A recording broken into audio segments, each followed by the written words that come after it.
दोस्तों, एक नदी के किनारे एक छोटा सा गांव था। गांव में रहने वाले लोगों ने नदी पार करने के लिए उस पर एक पुल बनाया हुआ था, लेकिन वह पुल इतना संकरा था कि एक बार में केवल एक ही व्यक्ति उसे पार कर सकता था। एक दिन की बात है, एक बकरी नदी पर बने उस पुल को पार कर रही थी। पुल पर चलते चलते उसने देखा कि एक दूसरी बकरी उसी पुल पर विपरीत दिशा से आ रही है।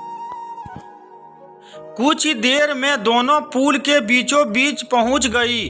पुल को एक बार में केवल एक ही बकरी पार कर सकती थी, इसलिए दोनों बकरियां कुछ देर तक इंतजार करती रही कि सामने वाली बकरी पीछे हट जाएगी, लेकिन ऐसा नहीं हुआ।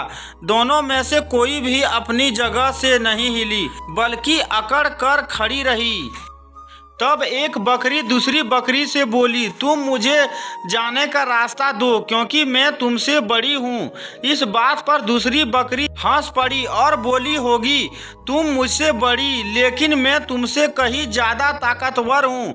मैं तुमसे जल्दी ये पुल पार कर लूँगी, इसलिए तुम मुझे रास्ता दो। पहली बकरी बोली, मैं तुमसे बड़ी भी हूँ और ताकतवर भी, इसलिए हट जाओ।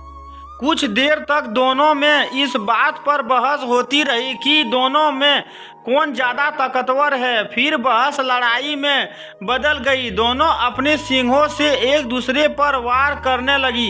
धीरे धीरे उनकी लड़ाई बहुत बढ़ गई। परिणाम ये हुआ कि उनका संतुलन बिगड़ा और वे दोनों पुल से नीचे नदी में जा गिरी। नीचे नदी की तेज धार उनको बहा ले गई और अंततः दोनों मर गई।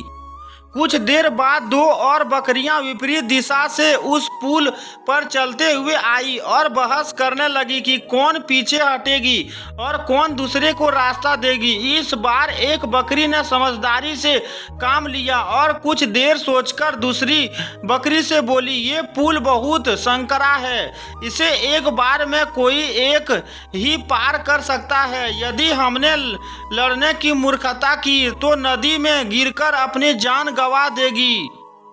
इसलिए ऐसा करते हैं कि मैं पुल पर लेट जाती हूँ, तुम मुझे लांग कर दूसरी ओर चले जाना। दूसरी बकरी को भी ये बात समझदारी भरी लगी। उसने पहली बकरी की बात मान ली। पहली बकरी पुल पर लेट गई और दूसरी बकरी उसे लांग कर दूसरी ओर चली गई। इस तरह दोनों ने पुल पार कर लिया।